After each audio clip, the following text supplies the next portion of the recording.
नमस्कार बच्चों, welcome back to my YouTube channel base of education Mantra. प्यारे बच्चों, हम कर रहे हैं शिक्षा निदेशालय राष्ट्रीय राजधानी क्षेत्र दिल्ली की तरफ से दिए गए सैंपल पेपर के आंसर को। ठीक है, तो आज जो हम करने वाले हैं क्लास 8 सामाजिक विज्ञान में सैंपल पेपर नंबर 2 को करने वाले हैं। ठीक है, यानी आज जो हम करेंगे, आज जो है सैंपल पेपर नंबर क्या है, 2 है। इसके पहले हमने सैंपल पेपर फर्स्ट को कंप्लीट कर लिया है, तो उसे भी जाके प्लेलिस्ट से या डिस्क्रिप्शन से जाके जरूर देख लेंगे। ठीक है, तो चलिए हम शुरू करते हैं class 8 social science sample paper number 2 इसके आंसर को। ठीक है, और इसी तरह से हम सभी सब्जेक्ट के सैंपल पेपर को करने वाले हैं विथ आंसर। ठीक है, क्योंकि प्यारे बच्चों इस सैंपल पेपर से बहुत सारे क्वेश्चन आपके एग्जाम में सेम टू सेम पूछे जाते हैं। ठीक है, तो इसको आप देखेंगे, सामान्य निर्देश को आप पढ़ लेंगे। ठीक है, और सीधे हम क्वेश्चन को करते हैं। तो चलिए चलते देखते हैं। पहला क्वेश्चन यहाँ पर दिया गया है। ठीक है, पहला क्वेश्चन क्या दिया गया है बच्चों?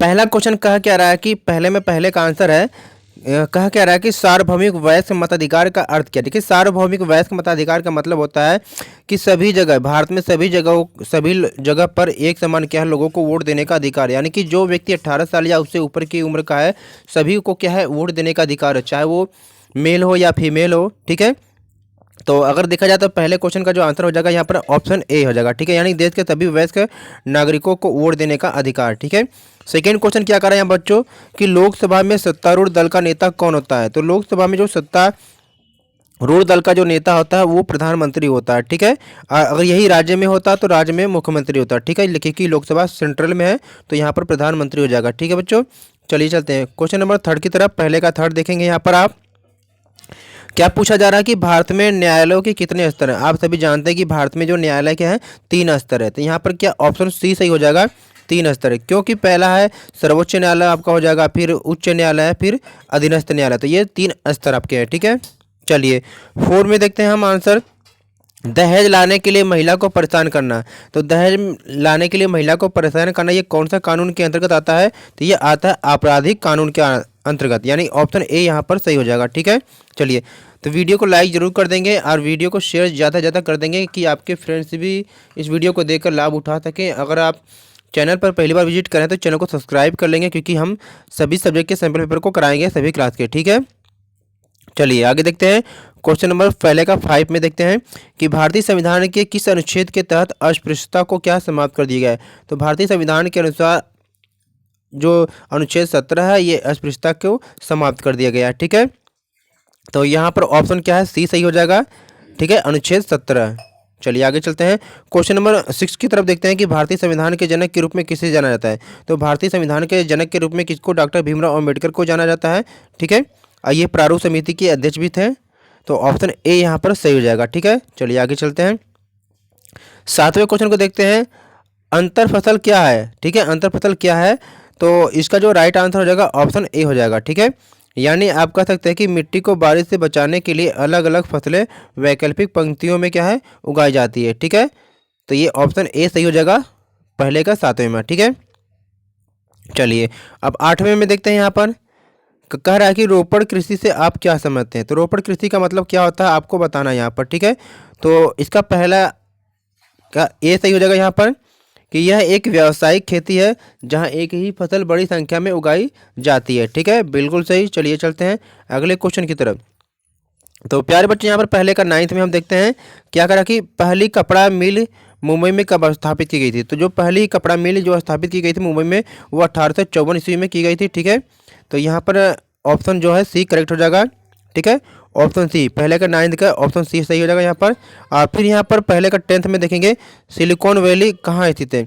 तो सिलिकॉन वैली कहाँ पर स्थित आपको बताना है। प्यारे बच्चों क्वेश्चन नंबर पहले का 10th में ध्यान देंगे बहुत बारीकी सा, क्योंकि क्वेश्चन में पूछा है सिलिकॉन वैली कहाँ स्थित है। ठीक है, तो सिलिकॉन वैली अगर पूछा है तो ये कैलिफोर्निया में स्थित है। ठीक है, अगर आपसे पूछा जाए कि भारत में सिलिकॉन वैली कहाँ स्थित है, ध्यान देना बच्चों, अगर भारत के परिप्रेक्ष्य में पूछे तब आपका हो जाएगा बेंगलुरु। ठीक है, लेकिन वैसे कैलिफोर्निया, अगर सिलिकॉन वैली पूछा है तो कैलिफोर्निया का आंसर हो जाएगा। अगर भारत में सिलिकॉन वैली पूछेगा तब बेंगलुरु होगा। ठीक है बच्चों, जैसा क्वेश्चन वैसे आंसर आपको देना है। चलिए क्वेश्चन 11 में करेंगे कि अंतिम शक्तिशाली मुगल शासक कौन थे। तो अंतिम शक्तिशाली मुगल शासक कौन थे? ये औरंगजेब थे। ठीक है, यानी कि 11 का सी हो जाएगा यहाँ पर सही। ठीक है, चलिए 12 में देखते हैं पहले का 12 क्वेश्चन का कि 1857 के विद्रोह में क्रांतिकारियों ने किसे अपना नेता घोषित किया। तो 1857 के विद्रोह में क्रांतिकारियों ने बहादुर शाह जफर को क्या अपना नेता घोषित किया था, यानी कि ऑप्शन ए यहाँ पर सही हो जाएगा। ठीक है, 13 क्वेश्चन है यहाँ पहले का कि शांति निकेतन की स्थापना किसने की। तो शांति निकेतन की जो स्थापना ये किया गया था रविंद्रनाथ टैगोर के द्वारा किया गया था। ठीक है, यानी कि ऑप्शन सी यहाँ पर सही हो जाएगा। चलिए 14 को देखते हैं। यहाँ पर 14 में क्या कहा कि बंगाल का विभाजन किस वर्ष हुआ। तो बंगाल का जो विभाजन जो हुआ था वो 1905 में हुआ था, लॉर्ड कर्जन के द्वारा किया गया था। तो ऑप्शन बी यहाँ पर करेक्ट हो जाएगा। ठीक है, 15 क्वेश्चन यहाँ पर कि संघवाद का क्या अर्थ है। तो संघवाद का यहाँ पर अर्थ क्या होता है यहाँ पर कि देश में एक से अधिक स्तर की सरकार का अस्तित्व, यानी ऑप्शन ए यहाँ पर सही हो जाएगा। प्यारे बच्चों अब हम खंड ख करने वाले हैं, यानी क्वेश्चन नंबर 2 करेंगे। और यहाँ पर अगर जो बच्चे 2 का आंसर नहीं करते तो अथवा में जो दिया उसको करेंगे। क्वेश्चन नंबर 3 को देखेंगे, फिर 3 में अथवा वाले क्वेश्चन को, फिर क्वेश्चन 4 को, फिर क्वेश्चन 5 को। ये सारे क्या है 2 नंबर वाले क्वेश्चन है। ठीक है, इसके आंसरों को भी हम करने वाले हैं। ठीक है, फिर इसके बाद हम करेंगे खंड ग में करेंगे आपको क्वेश्चन नंबर 6 और अथवा वाले क्वेश्चन, 7 और अथवा वाले क्वेश्चन। ठीक है, जो ये 3 नंबर वाले हैं। अब फिर खंड घ में करेंगे हम, खंड घ में करेंगे हम यहाँ पर क्या करेंगे कि क्वेश्चन नंबर 8 को करेंगे, क्वेश्चन नंबर 9 को करेंगे, 9 के अथवा वाले। ये आपके कितने नंबर वाले हैं, ये 5 नंबर वाले हैं। ठीक है, तो चलिए इसके आंसर को हम करते हैं। वीडियो को लाइक शेयर और चैनल को सब्सक्राइब जरूर कर लेंगे।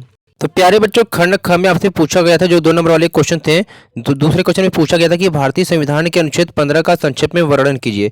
तो अनुच्छेद 15 में क्या कहा गया है कि सरकार किसी भी व्यक्ति के साथ जाति, धर्म, नस्ल, लिंग एवं जन्म स्थान के आधार पर भेदभाव नहीं कर सकती है। ठीक है, ये अनुच्छेद 15 में कहा गया है। ठीक है, अब अथवा वाले क्वेश्चन को देखते हैं जिन बच्चों ने ये किया होगा। तो भारतीय संविधान के निर्माण में भीमराव अंबेडकर की क्या भूमिका, यानी कि भारत के संविधान को बनाने में डॉक्टर भीमराव अंबेडकर की भूमिका क्या थी, यानी इनका क्या योगदान था, उनको हमें पढ़ना है। ठीक है, तो देखते हैं कि 29 अगस्त 1947 को अंबेडकर को स्वतंत्र भारत के नए संविधान की रचना के लिए बनी संविधान की मसौदा समिति के अध्यक्ष पद पर क्या नियुक्त किया गया। संविधान निर्माण के कार्य में अंबेडकर का शुरुआती बौद्ध संघ रीतियों और अन्य बौद्ध ग्रंथों का अध्ययन भी काम आया, यानी कि भारत के संविधान को बनाने में डॉक्टर भीमराव अंबेडकर का बहुत ही रोल था। ठीक है, ये प्रारूप समिति के अध्यक्ष भी रहे। ठीक है, इसलिए इनको क्या है भारतीय संविधान का जनक भी कहा जाता है। ठीक है, चलिए क्वेश्चन नंबर 3 को देखते हैं कि उद्योगों की अवस्थिति को प्रभावित करने वाले कारकों का वर्णन कीजिए। ठीक है, तो उद्योगों की अवस्थिति को प्रभावित करने वाले कुछ कारक यहाँ पर निम्न है, उसको देखते हैं। पहला है कच्चे माल, दूसरा है भूमि, तीसरा श्रम, पूंजी, बिजली, परिवहन, बाजार की उपलब्धता। यानी कि किसके बिना उद्योगों का निर्माण संभव नहीं है, वे सारे आपके क्या कारक कहलाते हैं। ठीक है, चलिए आगे देखते हैं। अथवा वाले क्वेश्चन का देखेंगे कि उद्योगों का वर्गीकरण कैसे किया जा सकता है। तो उद्योगों का वर्गीकरण जब देखेंगे तो ये 3 आधारों पर किया जाता है, कच्चा माल के आधार पर, आकार के आधार पर, स्वामित्व के आधार पर। ठीक है, अभी कच्चे माल के आधार पर भी उद्योगों को कितने 4 भागों में बांटा गया है। ठीक है, आकार के आधार पर भी उद्योगों को क्या है 2 भागों में बांटा गया है, स्वामित्व के आधार पर भी उद्योगों के 3 भागों में बांटा गया है। ठीक है, क्वेश्चन 4 को देखते हैं यहाँ पर आप कि महात्मा गांधी क्यों चाहते थे कि स्कूलों में पढ़ाई का माध्यम भारतीय भाषाएं हो। यानी कि महात्मा गांधी क्यों चाहते थे कि स्कूलों में जो पढ़ाया जा रहा है वो भारतीय भाषा के माध्यम से हो। ठीक है, तो महात्मा जी यानी कि महात्मा गांधी जी मानते थे कि लोगों को जो दिया जाने वाला जो शिक्षा है ये भारतीय भाषा के माध्यम से ही हो। ठीक है, गांधी जी एक ऐसी शिक्षा चाहते थे जो भारतीयों को उनकी गरिमा और आत्मसम्मान की भावना को पुनः प्राप्त करने में मदद करे। ठीक है, अब ये 5वां क्वेश्चन यहाँ पर है कि 1921 और 22 तक असहयोग आंदोलन ने कैसे गति पकड़ी। तो आप सभी जानते हैं कि असहयोग आंदोलन की शुरुआत हुई थी 1920 में हुई थी। ठीक है, असहयोग आंदोलन में लोग अंग्रेजों का सहयोग करना छोड़ दिए। ठीक है, इसमें भारतीयों ने क्या है अपनी पदवी भी त्याग दी जिस पद पे वो कार्य कर रहे थे। सरकारी शिक्षण संस्थाओं का बहिष्कार किया गया, अदालतें, सरकारी सेवा, विदेशी वस्तुओं एवं चुनाव का भी बहिष्कार कर दिया गया। ठीक है, और लोग करों का भी भुगतान करने से मना कर दिए। ठीक है, तो ये था असहयोग आंदोलन की जो है अंतिम कड़ी। अब यहाँ पर खंड ग के हम क्वेश्चन करने वाले हैं जो 3 अंक वाले प्रश्न हैं। ठीक है, और हाँ जितने भी प्यारे बच्चों वीडियो को देख रहे हैं वीडियो को लाइक ज़रूर कर देंगे जिससे हम क्या है आपके सभी सब्जेक्ट के सैम्पल पेपर के आंसर को हम करा सकें, क्योंकि प्यारे बच्चों आप सभी जानते हैं कि इस क्वेश्चन के आंसर को लिखने में टाइम लगता है। आप सभी देख ही रहे होंगे कि जो 3 नंबर वाले क्वेश्चन है, 5 नंबर वाले हैं, इनको टाइप करने में समय लगता है। तो ये जो आपके लिए ही किया गया था, तो आप ये एक एक लाइक ज़रूर कर देंगे, ठीक है। और ज़्यादा से ज़्यादा दोस्तों तक भी शेयर करेंगे कि हमारी जो मेहनत है वो सफल हो जाए, ठीक है। और हमें मोटिवेशन भी मिलेगा। ज़्यादा से ज़्यादा अगर लाइक करेंगे तो थोड़ा सा हमें भी मोटिवेट मिलेगा कि चलो यार हमारी मेहनत सफल हो रही है, जल्दी जल्दी वीडियो बनाना है, ठीक है। क्वेश्चन 6 है कि भारत में संसद की क्या भूमिका है। तो भारत में जो संसद की भूमिका क्या आपको बताना है। संसद जानते हैं कि भारत में क्या है, कानून बनाने की सबसे ऊंची संस्था है, ठीक है। तो भारत में संसद की भूमिका को देखते हैं। सभी लोकतांत्रिक देशों को क्या है, संसद की आवश्यकता होती है, जिसके निम्न कारण है। क्यों आवश्यकता होती है? क्योंकि कानूनों के निर्माण के लिए, राष्ट्रीय सरकार का चुनाव के लिए, सरकार को नियंत्रित करने के लिए, सरकार को मार्गदर्शन के लिए और जानकारी देने के हेतु क्या है, संसद की आवश्यकता होती है, ठीक है। अथवा वाले क्वेश्चन को देखते हैं बच्चों कि गठबंधन सरकार से आप क्या समझते हैं। अब देखिए, गठबंधन सरकार का मतलब होता है कि जब किसी भी पार्टी को पूर्ण बहुमत नहीं मिलता है तो दो या दो से अधिक जो पार्टियां होती हैं या राजनीतिक दल होते हैं वो मिलकर क्या है, सरकार को बनाते हैं, ठीक है। देखिए, जब किसी भी एक राजनीतिक दल या पार्टी को बहुमत नहीं मिलता है तब कई राजनीतिक दल मिलकर जो सरकार बनाते हैं उसे गठबंधन सरकार कहते हैं। अब भारत में ऐसे दो बड़े गठबंधन हैं, यानी यूपीए और एनडीए, ठीक है। चलिए आगे देखते हैं। क्वेश्चन नंबर 7 को देखते हैं कि अंग्रेजी शिक्षा ने भारतीय को गुलाम बना दिया है। महात्मा गांधी ने ऐसा क्यों कहा, यानी कि महात्मा गांधी ने ऐसा क्यों कहा है कि भारतीयों को जो अंग्रेजी शिक्षा है ये गुलाम बना लिया है, ठीक है। चलिए देखते हैं इसके आंसर को। महात्मा गांधी ऐसा इसलिए सोचते थे क्योंकि उनका मानना था कि अंग्रेजी शिक्षा ने भारतीयों के मन में हीनता की भावना भर दी है। इसने उन्हें पश्चिमी सभ्यता को सर्वश्रेष्ठ सभ्यता के रूप में देखने की शिक्षा दी है तथा अपनी संस्कृति के प्रति गर्व की उनकी भावना को नुकसान पहुंचाया, ठीक है। अतः वे इसे पाप मानते थे। वे ऐसी शिक्षा चाहते थे जो भारतीयों को सम्मान एवं आत्मगौरव प्रदान करे, ठीक है बच्चों। अब अथवा वाले क्वेश्चन को हम देखते हैं। अथवा वाले क्वेश्चन में देखते हैं बच्चों यहाँ पर कि भारतीय शिक्षा प्रणाली पर रविंद्रनाथ टैगोर के विचार को बताना आपको, ठीक है। चलिए आंसर देखते हैं। तो भारतीय शिक्षा प्रणाली पर रविंद्रनाथ टैगोर के विचार क्या थे। उन्होंने इस बात पर जोर दिया कि शिक्षा प्राकृतिक परिवेश में ही दी जानी चाहिए। किन्होंने? रविंद्रनाथ टैगोर ने। वह बच्चों को अभिव्यक्ति की आज़ादी देने में विश्वास रखते थे। उन्होंने कहा, बच्चों का अपना सक्रिय अवचेतन मन होता है जो एक पेड़ की तरह आसपास के वातावरण से अपना भोजन इकट्ठा करने की शक्ति रखता है, ठीक है। और आप सभी जानते हैं कि रविंद्रनाथ टैगोर ने क्या है 1901 में क्या किया था, इन्होंने बंगाल में शांति निकेतन की स्थापना किया था, ठीक है। शांति निकेतन यानी जिसको विश्व भारती स्कूल की शुरुआत इन्होंने किया था। इससे जल्द ही बंगाल में और अधिक स्कूलों की स्थापना हुई और 1907 में 300 से अधिक क्या है शैक्षणिक संस्थान स्थापित किए गए हैं, ठीक है। चलिए अब यहाँ पर हम 5 नंबर वाले क्वेश्चन का आंसर देखते हैं, ठीक है। तो भारत में न्यायालयों की संरचना क्या है। सभी संरचनाओं को विस्तार में समझिए, यानी कि जो भारत में न्यायालय की जो संरचना है इसके बारे में बताना है आपको है। तो भारत में जो न्यायालय की संरचना है वो त्रिस्तरीय है, यानी कि सर्वोच्च न्यायालय पूरे भारत के लेवल पे, उच्च न्यायालय जो सभी राज्यों के लिए है और अधीनस्थ न्यायालय जो जिला न्यायालय है। चलिए देखते हैं बच्चों। तो भारत का एक संघीय राज्य है। यह एकल तथा एकीकृत न्यायिक प्रक्रिया प्रणाली है जिसकी त्रिस्तरीय संरचना है। सर्वोच्च न्यायालय है, उच्च न्यायालय एवं अधीनस्थ न्यायालय, ठीक है। अब सर्वोच्च न्यायालय को देखते हैं। तो भारत का उच्चतम जो न्यायालय है ये सर्वोच्च न्यायालय है। भारत का सर्वोच्च न्यायिक निकाय है और संविधान के तहत भारत गणराज्य का सर्वोच्च न्यायालय है। यह सबसे वरिष्ठ संवैधानिक न्यायालय यानी सबसे उच्च संविधान न्यायालय है और इसके पास न्यायिक पुनरावलोकन की भी शक्ति है। भारत का मुख्य न्यायाधीश सर्वोच्च न्यायालय का प्रमुख और मुख्य न्यायाधीश होता है, जिसमें अधिकतम 34 न्यायाधीश होते हैं और इसके पास मूल, अपीलीय और सलाहकार क्षेत्राधिकार के रूप में व्यापक शक्तियाँ होती है, यानी कि बहुत सारी जो पावर होती है ये सर्वोच्च न्यायालय के पास होता है, ठीक है। अब ये उच्च न्यायालय को देखते हैं। तो उच्च न्यायालय से आशा है आमतौर पर किसी देश या राज्य की वरिष्ठ अदालत से है, यानी कि भारत में जो राज्य है, ठीक है, उसका जो सर्वोच्च न्यायालय जो है वो उच्च न्यायालय कहलाता है, सबसे ऊंचा। कुछ देशों में यह उच्चतम न्यायालय भी कहलाता है। दूसरों में अगर यह न्यायालयों के पदानुक्रम में द्वितीय उच्चतम न्यायालय, यानी कि यह भारत में तृतीय नंबर पे आता है, जो सभी राज्यों का एक न्यायालय होता है। जैसे दिल्ली में है दिल्ली न्यायालय, और उत्तर प्रदेश के लिए क्या है, इलाहाबाद न्यायालय। ठीक है, ऐसी अदालत में न्यायाधीश के रूप में अध्यक्षता करने वाले व्यक्ति को क्या है, उच्च न्यायालय का न्यायाधीश कहा जाता है। ठीक है, अधीनस्थ न्यायालय को देखेंगे आप तो उच्च न्यायालय के अधीन, यानी कि उच्च न्यायालय के अधीन, यानी हर राज्य में कई जिला होते हैं, तो हर जिला में क्या है, एक क्या है, जिला न्यायालय होता है। ठीक है, तो उच्च न्यायालय के अधीन कई श्रेणियों के न्यायालय होते हैं। इन्हें संविधान में अधीनस्थ न्यायालय कहा जाता है। इनका गठन राज्य अधिनियम कानून के आधार पर किया जाता है।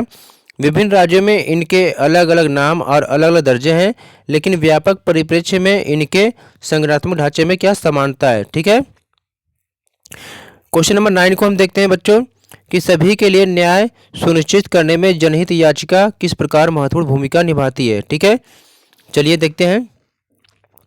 जनहित याचिका सामाजिक परिवर्तन और कानून के शासन को बनाए रखने तथा कानून एवं न्याय के बीच संतुलन को तीव्र गति देना का एक महत्वपूर्ण साधन है। ठीक है, जनहित याचिकाओं का मूल उद्देश्य गरीबों और हाशिए के वर्ग के लोगों के लिए न्याय को सुलभ या न्याय संगत बनाना है।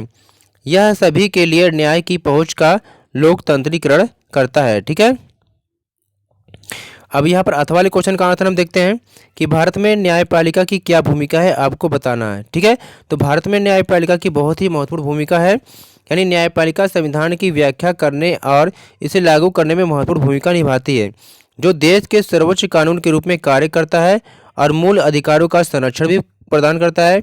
न्यायपालिका को क्या है, मूल अधिकारों सहित संवैधानिक प्रावधानों का उल्लंघन करने वाले कानूनों या सरकारी कार्यों को रद्द करने का भी अधिकार होता है। ठीक है, तो यहाँ पर हमने क्वेश्चन 9 तक कंप्लीट कर लिया बच्चों। तो प्यारे बच्चों, यहाँ पर हमने क्वेश्चन 9 तक कंप्लीट कर लिया है। अब चलते हैं आगे, करते हैं क्वेश्चन 10 से, यानी कि पैराग्राफ वाले क्वेश्चन यहाँ पर हम करते हैं। ठीक है, तो पैराग्राफ के क्वेश्चन हम यहाँ पर करते हैं। क्वेश्चन नंबर 10 से जल्दी पैराग्राफ को पढ़ते हैं, फिर क्वेश्चन को हम करते हैं। ठीक है, तो चलिए देखते हैं यहाँ पर कि दिया है कि रोजा पार्क्स का एक अफ्रीकी अमेरिकन महिला थी।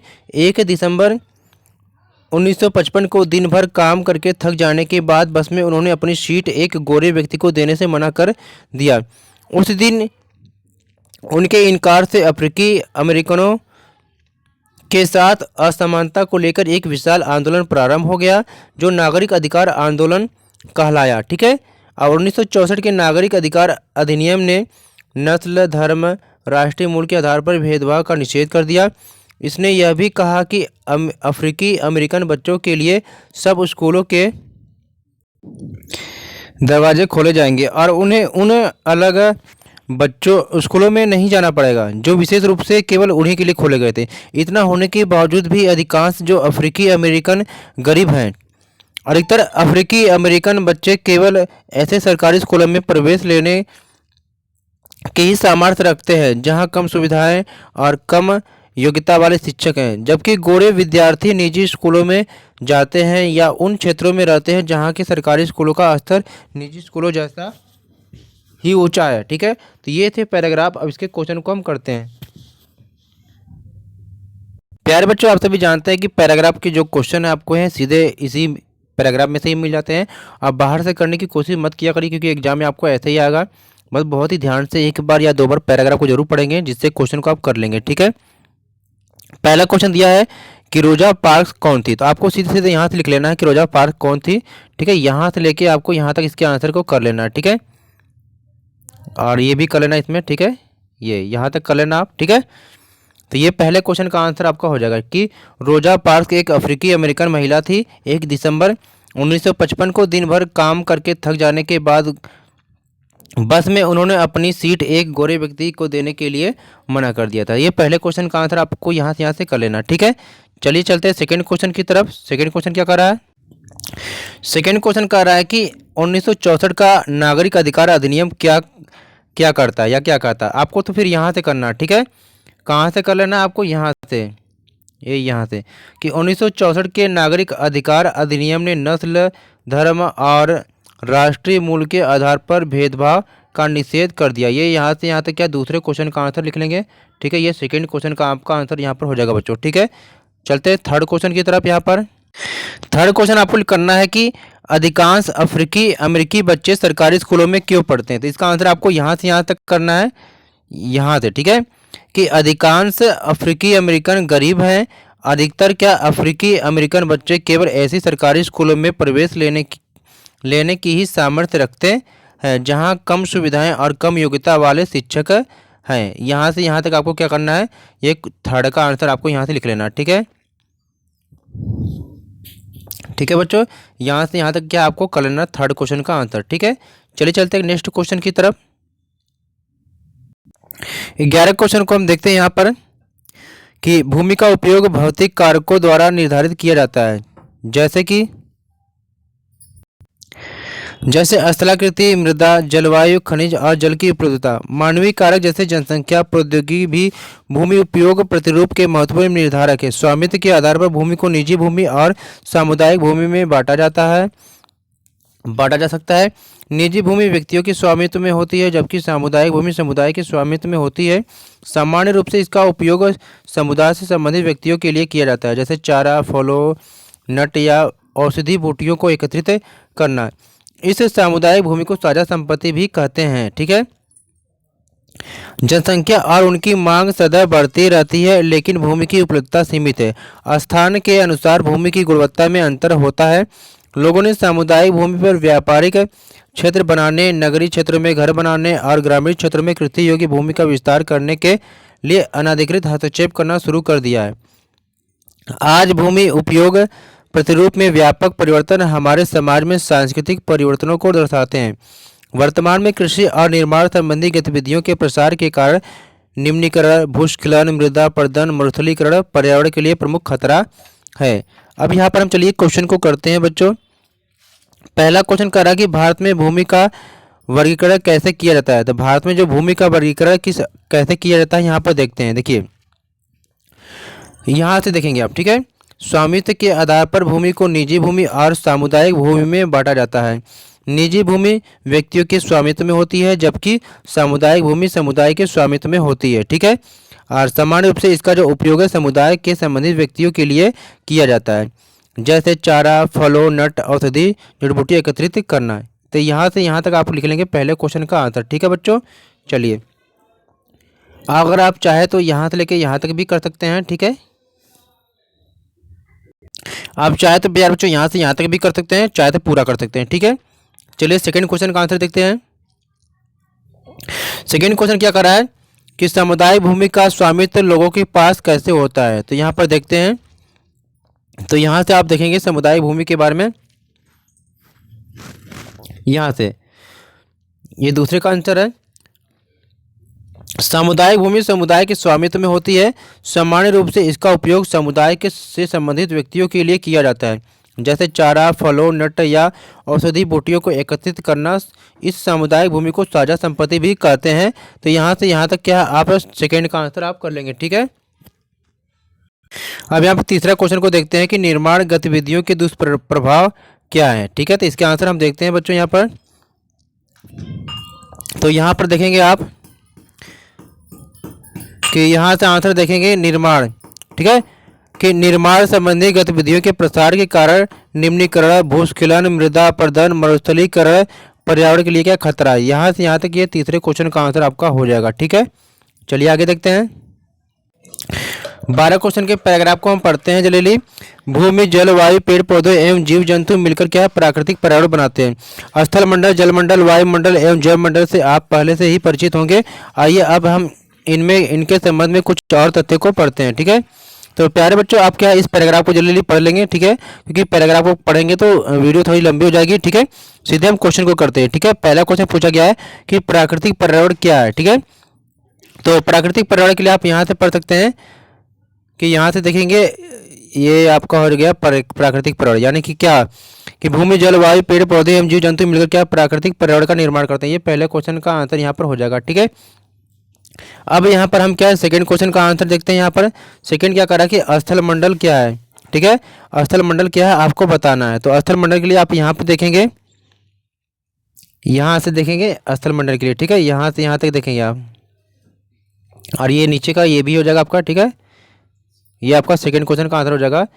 क्या हो जाएगा कि स्थल मंडल वह क्षेत्र है जो हमें वन कृषि एवं मानव बस्तियों के लिए भूमि, पशुओं को चरने के लिए घास स्थल प्रदान करता है। इसको यहाँ से यहाँ तक भी कर लेंगे बच्चों, कि यहाँ से यहाँ तक कर लेंगे, ठीक है, कि यह खनिज संपदा का भी एक स्रोत है, ठीक है। तो यहाँ से यहाँ तक क्या है, स्थल मंडल को आप कर लेंगे, ठीक है। अब हम बात करते हैं कि आपसे तीसरे क्वेश्चन के बारे में, यानी कि जलमंडल क्या है। तो जलमंडल देखेंगे क्या है, तो जलमंडल यहाँ से लिखेंगे, ठीक है, कि जल के क्षेत्र को क्या है, जलमंडल कहते हैं। यह जल के विभिन्न स्रोतों जैसे नदी, झील, समुद्र, महासागर आदि जैसे विभिन्न क्या जलाशयों से मिलकर बनता है, ठीक है। यह सभी प्राणियों के लिए आवश्यक है। तो यहाँ से यहाँ तक जो है आपका तीसरे का आंसर हो जाएगा, ठीक है बच्चों। चलिए चलते आगे। प्यारे बच्चों, क्वेश्चन नंबर 13 को पढ़ेंगे, इसके पैराग्राफ को, कि पेशवाओं की देखरेख में मराठों ने एक अत्यंत सफल सैन्य संगठन का विकास कर लिया। उनकी सफलता का रहस्य यह था कि वे मुगलों के किलाबंद इलाकों से टक्कर न लेते हुए उनके पास से चुपचाप निकलकर शहरों कस्बों पर हमला बोलते थे और मुगल सेना से ऐसे मैदानी इलाकों में मुठभेड़ लेते थे जहां रसद पाने और कुमक आने के रास्ते आसानी से रोके जा सकते थे, ठीक है। 1720 से 61 के बीच मराठा साम्राज्य का काफ़ी विस्तार हुआ। उसने सेना और काफ़ी सफलतापूर्वक मुगल साम्राज्य की सत्ता को क्षति पहुंचाई। 1720 के दशक तक मालवा और गुजरात के मुगलों से छीन लिए गए। 1730 के दशक तक मराठा नरेश को नतमस्तक दक्कन प्रायद्वीपी के अधिपति के रूप में मान्यता मिल गई और साथ ही इस क्षेत्र पर चौथा और स्वदेश मुक्त का वसूलने का अधिकार भी मिल गया, ठीक है। अब इसके क्वेश्चन का आंसर को करते हैं। पहला क्वेश्चन है कि मराठों ने किसके अधीन एक सफल संगठन विकसित किया, ठीक है। तो पहले क्वेश्चन का आंसर आप देखेंगे, तो पहले का आंसर आपको यहाँ से मिल जाएगा शुरू में ही, कि पेशवाओं की देखरेख में मराठों ने एक अत्यंत सफल सैन्य संगठन का विकास कर लिया, ठीक है। तो ये है पहले क्वेश्चन का आंसर, आपको यहाँ से यहाँ तक हो जाएगा, ठीक है। चलिए सेकंड क्वेश्चन को देखते हैं बच्चों। सेकंड क्वेश्चन आपको यहाँ से मिल जाएगा कि 1720 में मराठों ने किन राज्यों पर कब्जा कर लिया। तो 1720 में मराठों ने किन राज्यों पर कब्जा कर लिया, यहाँ से यहाँ तक देखेंगे। यहाँ से 1720 के दशक तक मालवा और गुजरात मुगलों से छीन लिए गए, यानी यहाँ से यहाँ तक लिख लेंगे, ठीक है, यानी कि मालवा और गुजरात, ठीक है। अब तीसरे क्वेश्चन का आंसर आप देखते हैं यहाँ से यहाँ तक, ठीक है। तीसरे क्वेश्चन का आंसर देखते हैं कि मराठा मुगलों से क्षेत्र प्राप्त करने में किस प्रकार सफल हुए। तो तीसरे क्वेश्चन का आंसर आपको यहाँ से यहाँ तक मिल जाएगा, ठीक है।